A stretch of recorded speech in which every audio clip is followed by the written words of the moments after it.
নমস্কাৰ আজি আমি বহুত ইম্পৰ্টেণ্ট 3 নম্বৰ আমাৰ পাৰ্টটো পঢ়িম 3 নম্বৰ পাৰ্টটো হৈছে শিডিউলছ অফ ইণ্ডিয়ান কনষ্টিটিউশ্যন অনুসূচীখিনি পঢ়িম আমাৰ ওকে ইয়াৰ আগৰ ভিডিঅ' কেইটা যদি তোমালোকে চোৱা নাই পাৰ্ট 1 এণ্ড এপিসোড 1 এপিসোড 2 চাই ল'বা বহুত ইম্পৰ্টেণ্ট হয় তাত অকল ইম্পৰ্টেণ্ট পইণ্টছ এটা বুজোৱা আছে আজি ইয়াত অকল ইম্পৰ্টেণ্ট পইণ্টছ এটা আমি বেছি জোৰ দিম ওকে মই যোনকেইটা ইম্পৰ্টেণ্ট হয় সেইকেইটা তোমালোকক কৈ দিম আৰু সেইকেইটাই পৰীক্ষাত অহা চান্সটো বহুত বেছি আৰু আগতে আহিছে ওকে আমাৰ 12টা শিডিউল আছিলে তোমালোকে জানা ইণ্ডিয়ান কনষ্টিটিউশ্যনখনত আৰু সেই 12টা অনুসূচী আমি আজি প্ৰথম অনুসূচীটো পঢ়িম আচ্ছা প্ৰথম অনুসূচীটো কি আছিলে list of state and union টেৰিটৰিজৰ বিষয়ে আছে ওকে কাৰ বিষয়ে আছে list of states and union territories ৰাজ্য আৰু কেন্দ্ৰশাসিত অঞ্চলসমূহৰ কথা ইয়াত আছিলে ওকে নাম আৰু তাৰ ভৌগোলিক এলেকা তাৰপিছতে কি হ'ব সেইবোৰৰ বিৱৰণ প্ৰথম যোনটো অনুসূচী সেইটো আছে মানে ফাৰ্ষ্ট শিডিউলত সেইটো আছে নেক্সট দ্বিতীয় শিডিউলত কি আছে provisions related to the allowance privilege so on president governor speaker judge মানে কি হয় s for s বুল ধৰি লয় s for salary মানে তোমাৰ allowance মানে এইটো যোনবোৰ ৰাষ্ট্ৰপতি ৰাজ্যপাল অধ্যক্ষ ন্যায়াধীশ তেওঁলোকৰ মানে তোমালোকৰ দৰমহা ভাত্তা বিশেষ অধিকাৰৰ বিষয়ে আমাৰ যোনটো সেকেন্ড শিডিউলত লিখা আছে মনত থাকিব as for salary কথা লিখা আছে বুলি তোমালোকে ডাইৰেক্ট ভাবি ল'বা ওকে মোৰ ডাঙৰ উচ্চ পদস্থ বিষয়সকলৰ কি হৈছে বেতন আৰু ভাত্তা বিষয় আৰু বিশেষ কিছুমান অধিকাৰৰ বিষয়ে ইয়াত লিখা আছে তৃতীয় শিডিউল ইজি মনত থাকিব সেকেন্ডটো এছ ফৰ এছ মনত থাকিব আকৌ প্ৰথমটো union territories state and union territories চবতে ষ্টাৰ্ট হ'ব এইটো থাৰ্ডটো কি আছে ওথ মানে কি হয় যোনবোৰ তোমালোকৰ মুখ্যমন্ত্ৰী উচ্চতম ন্যায়ালয়ৰ যোনবোৰ ন্যায়াধীশ কেন্দ্ৰীয় শাসিত আৰু ৰাজ্যিক বিধানসভাৰ সদস্যসকলক বিভিন্ন ধৰণৰ উচ্চ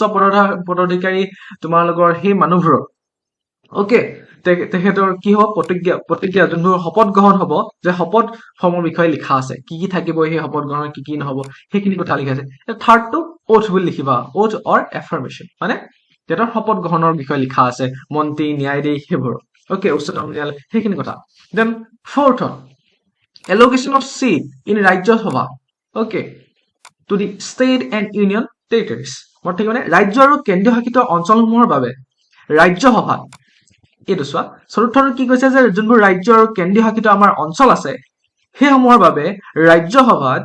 আসনৰ আবণ্টনৰ বিষয়ে ইয়াত উল্লেখ কৰা আছে মনত থাকিব আসনৰ তেওঁলোকৰ ৰিজাৰ্ভেশ্যন বা এলোকেশ্যন অফ চিটৰ বিষয়ে লিখা আছে দেন ফিফথ ইম্পৰ্টেণ্ট ইমান নহয় ইম্পৰ্টেণ্ট মই কৈ আছো যোনটো ইম্পৰ্টেণ্ট হ'ব কৈ আছো ফিফথত কৈছে যে আমাৰ যোনটো provision relating to the control of administration control of schedule areas and schedule tribe accept কৈছে চাবা দেই অসম মেঘালয় ত্ৰিপুৰা তোমাৰ মিজোৰাম মানে অসম মেঘালয় ত্ৰিপুৰা মিজোৰামৰ বাহিৰে বাকী যিবোৰ অনুসূচিত অঞ্চল আছে ওকে অনুসূচিত অঞ্চল আছে সেইসকল নিয়ন্ত্ৰণ আৰু প্ৰশাসনৰ বিষয়ে ইয়াত আলোচনা কৰা হৈছে অনুসূচিত অঞ্চল বা অনুসূচিত জাতি নিয়ন্ত্ৰণ আৰু প্ৰশাসনৰ বিষয়ে ফিফথ শিডিউলত লিখা আছে অসম মেঘালয় আৰু যোনটো তোমালোকৰ ত্ৰিপুৰা আৰু মিজোৰামৰ বাহিৰে ওকে মনত থাকিব যোনটো সপ্তম আছে সেইটো দিছিলে ছিক্স যোনটো আছে এইটো আমাৰ কাৰণে বহুত ভাল সেইটো কাৰণে উই লাভ আমাৰ অসমৰ মানুহখিনি আমি আটাইতকৈ ভাল পাওঁ যোনটো ছিক্স শিডিউলৰ কাৰণে কাৰণ ছিক্স শিডিউলে ইণ্ডিয়ান কনষ্টিটিউশ্যনত আমাৰ অসম মেঘালয় ত্ৰিপুৰা মিজোৰামক কি দিছে এটা সুকীয়া ষ্টেটাছ দিছে আমাৰ অসমক সেইটো কাৰণে আমি সকলোৱে ছিক্স শিডিউলটো ভাল পাব লাগে ওকে ছিক্স শিডিউলত কি আছে যে অসম মেঘালয় ত্ৰিপুৰা মিজোৰাম জনজাতিসমূহৰ প্ৰশাসনৰ বিষয়ে লিখা আছে ওকে আমাক কেনেকে আমাৰ কাৰণে এক্সট্ৰাকে লিখা আছে আমাক মানে সব ল আমাৰ ইয়াত খটাব নোৱাৰে সব বস্তু আমাৰ ইয়াত মানে সব ল যদি ইণ্ডিয়াতো প্ৰযোজ্য হৈ যায় ন আমাৰ অসমত মেঘালয় ত্ৰিপুৰা মিজোৰামত এইখন পটককে খটাব নোৱাৰে ওকে তো সেইটো কথা লিখা আছে তো যদি সুধে কিন্তু special status to Assam Meghalaya Tripura Mizoram কোনটো শিডিউলত আছে তেতিয়া তোমালোকে ক'ব লাগিব ষষ্ঠ শিডিউলত মানে ছিক্স শিডিউলত সপ্তম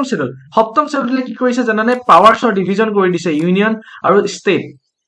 ইউনিয়ন আৰু ষ্টেটৰ মাজত পাৱাৰ্ছৰ ডিভিজন কৰিছে সপ্তম শিডিউলে মই গম পাইছা আৰু সেই তিনিখন লিষ্ট আছে এখন ইউনিয়ন লিষ্ট এখন তোমাৰ ষ্টেট লিষ্ট গম পাইছা ইউনিয়নৰ এটা নিজৰ থাকিব পাৱাৰ ষ্টেটৰ নিজৰ পাৱাৰ থাকিব আৰু এখন কনকাৰেণ্ট লিষ্ট থাকিব মানে সেম ওকে যৌগ তালিকা বুলি যোনখন কৰা হয় ওকে ইয়াত মই কৈ দিছো যোনবোৰ কেন্দ্ৰীয় শাসিত অঞ্চল হয় মই আকৌ এবাৰ কৈ দিছো যোন অসমীয়াত কৈ দিছো যোনবোৰ কেন্দ্ৰীয় শাসিত যোনখিনি অঞ্চল সপ্তম যোনটো হয় সেই কেন্দ্ৰীয় শাসিত আৰু ৰাজ্য চৰকাৰৰ মাজত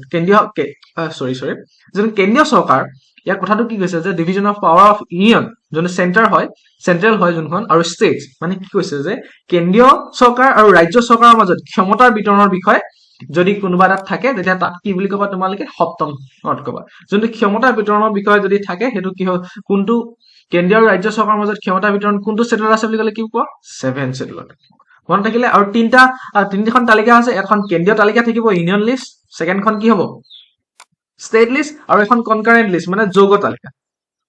ওকে তো কেন্দ্ৰীয় যোনবোৰ তোমালোকে চোৱা এতিয়া কেন্দ্ৰীয় ইউনিয়ন লিষ্ট খিনি কি থাকিব পাৰে কেন্দ্ৰীয় তালিকাত কি থাকিব পাৰে তোমালোকৰ ভাবাচোন য'ত দেশৰ প্ৰতিৰক্ষা থাকিব পাৰে কিছুমান বৈদেশিক পৰিক্ৰমা বা আদি বিষয়বোৰ থাকিব পাৰে নহলে তোমাৰ ৰাজ্যিকত কি থাকিব ৰাজ্যিক তালিকাত য'ত আমাৰ আইন শৃংখলা আৰক্ষী আদিৰ দৰে কিছুমান বস্তু থাকিব ওকে আৰু যোনটো যৌগ তালিকা এখন মোক ভুল হ'ল অকমান টাইপিং কৰোতে যোন যৌগ তালিকা যৌথ তালিকা বুলি কোৱা হয় এখন য'ত শিক্ষা আছে বন আছে আদিৰ দৰে কিছুমান কেন্দ্ৰ আৰু ৰাজ্য উভয়ে আইন প্ৰণয়ন কৰিব পৰা বিষয়বস্তুসমূহ তাত থাকে ওকে তো তেনেকুৱা সপ্তম ছেটত তোমালোকে এইটো জানা যে division of power between the central and state তিনিখন লিষ্ট আছে ইউনিয়ন ষ্টেট এণ্ড কনকাৰেণ্ট মনত থাকিব হ'ব then 8ত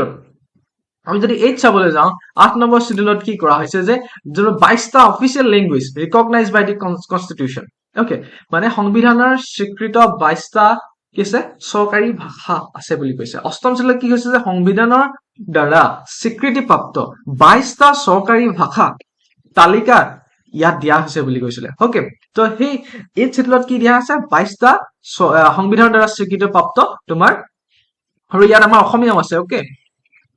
Then 9th to okay ইয়াত ইম্পৰ্টেন্ট কোনটো খুব বেছিকে আহি থাকে ষষ্ঠটো আহি থাকে ওকে স্পেশাল স্ট্যাটাস কি আমাৰ অসমত বেছিকে আহে 7 শিডিউলত আহে তাৰপিছতে তোমালোকৰ 8 শিডিউলত আহে এটা ইজি হয় তাৰপিছতে ইয়াত আছে ভেলিডেশন অফ সাৰ্টেন এক্টস এণ্ড ৰেগুলেশন যোনটো এডেড বাই দি এইখিনি 9 শিডিউলটো ইমান ইম্পৰ্টেন্ট নহয় ইয়াত মেইন বস্তুটো কৈছে যে নিৰ্দিষ্ট কিছুমান আইন আৰু নিয়মাৱলীৰ বৈধতাৰ বিষয়ে লিখা আছে ওকে মানে 9 শিডিউলটো কৈছে যে ভূমি সংস্কাৰ আৰু জমিদাৰী ব্যৱস্থা ইয়াত লিখা আছে to protect the land reform and ল ফ্ৰম জুডিচিয়েল ৰিভোক মানে কি আছে যে ভূমি সংস্কাৰ আৰু জমিদাৰী ব্যৱস্থাৰ বিলোপৰ সৈতে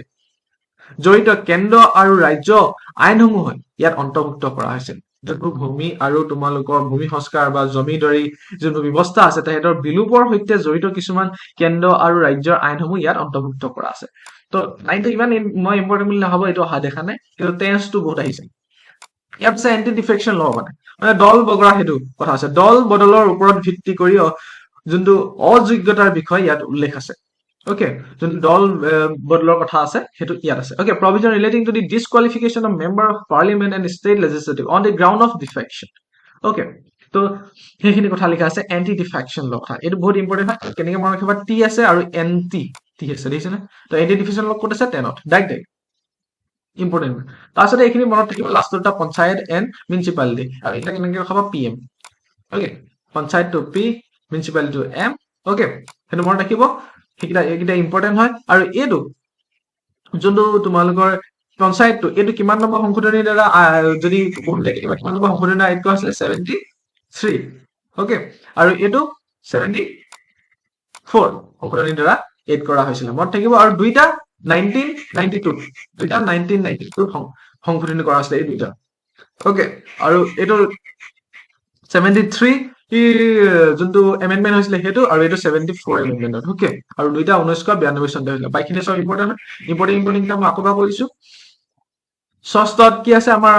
স্পেশাল ষ্টেটাস দিছে অসম মেঘালয় ত্ৰিপুৰা মিজোৰামক 7ত কি দিছে division of power of centre and states centre আৰু ষ্টেটৰ মাজত ডিভিজন অফ পাৱাৰ দিছে তোমালোকে জাস্ট পঢ়া তোমালোকে পৰীক্ষাৰ কাৰণে নহয় ইনি পঢ়া এইখিনি বস্তু গম পাব লাগে ন সবি ওকে তো সেইখিনি বস্তু যদি তোমালোকে গম পাই থাকে মনটো ইনো থাকি যাব কোনোবা দিনা ওকে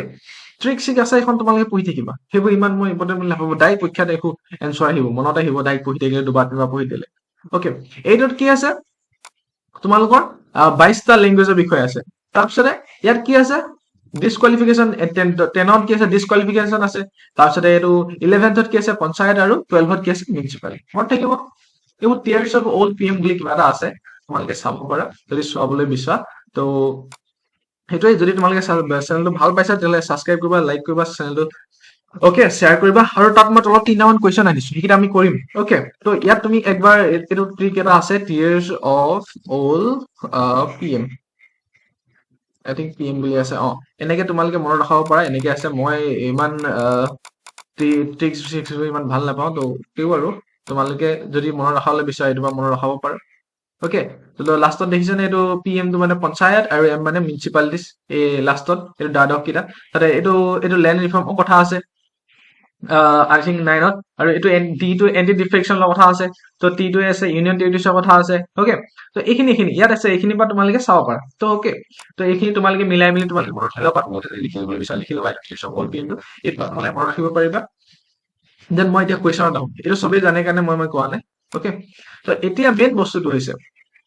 যে ভাৰতৰ সংবিধানৰ কোনটো অনুসূচীত অসম মেঘালয় ত্ৰিপুৰা মিজোৰাম ৰাজ্যসমূহৰ জনজাতীয় প্ৰশাসনিক মানে বিশেষ ষ্টেটাছ দিছে বুলি ক'লে কোনটোত দিছিলে আমাক মই কি কৈছিলো 6th শেডিউলত আমাক বিশেষ এটা ষ্টেটাছ দিছিলে ওকে নেক্সট এই লাষ্ট কুৱেশ্যনটো তোমালোকে কৰিব লাগিব এইটো কুৱেশ্যন মই নকৰোঁ এইটো কুৱেশ্যন মই তোমালোকক কৈ দিম এইটো তোমালোকে কমেণ্ট বক্সত জনাব লাগিব ওকে যোনটো ইউনিয়ন ষ্টেট লিষ্ট কনকাৰেণ্ট লিষ্ট মই তোমালোকক কৈ দিছিলো বহুত ভালছে যে কোনটো মানে পাৱাৰ্ছ যোনটো distribution between the powers union and central and তোমাৰ ষ্টেটত তিনিখন আছিলে union list state list and concurrent আছিলে ইয়াতো ৰিভিজন কৰি দিছো কোনটো তোমালোকৰ ষ্টেটত আছিলে তোমালোকে মোক কোৱা কোনটো শেডিউলত আছিলে কোনটো শেডিউলত আছিলে 4th শেডিউল আই থিংক 4th শেডিউল এক সেকেন্ড 1 সেকেন্ড 4th সেকেন্ড হয় 7th শেডিউল ইয়েস 7 ওকে ইয়াৰ এনসাৰটো কি হ'ব 7th শেডিউল ওকে যোনটো তিনিটা ডিভিজন অফ পাৱাৰ কোনটো কথা আছিলে তো 7th শেডিউলত আছিলে দেন তোমালোকে এইটো মোক তোমালোকে ক'ব লাগিব ওকে যোনটো ইয়াত কি আছে যে কনষ্টিটিউচনেল এমেণ্ডমেণ্ট 12 যোনটো শেডিউল আছিলে সেইটো মই এতিয়া অলপ আগতে কৈ থৈছিলো কিমান নম্বৰ এমেণ্ডমেণ্টত কৰা হৈছিলে আৰু দুইটা মই আগত কৰিছো দুইটা 1992 হৈছিলে ওকে 1992 দুইটা হৈছিলে যোনটো তোমালোকৰ 1992 দুইটা এমেণ্ডমেণ্ট হৈছিলে তো এটা হৈছিলে 73 আৰু এটা হৈছিলে 74 এতিয়া মোক লাগে যে পঞ্চায়তটো ওকে নহয় কোন আছিলে 12 শেডিউলত কি আছিলে পঞ্চায়ত 12 শেডিউলত আছে মিউনিচিপালিটিজ ওকে এই মিউনিচিপালিটি কোনটো সংশোধনী মতে এড কৰা হৈছিলে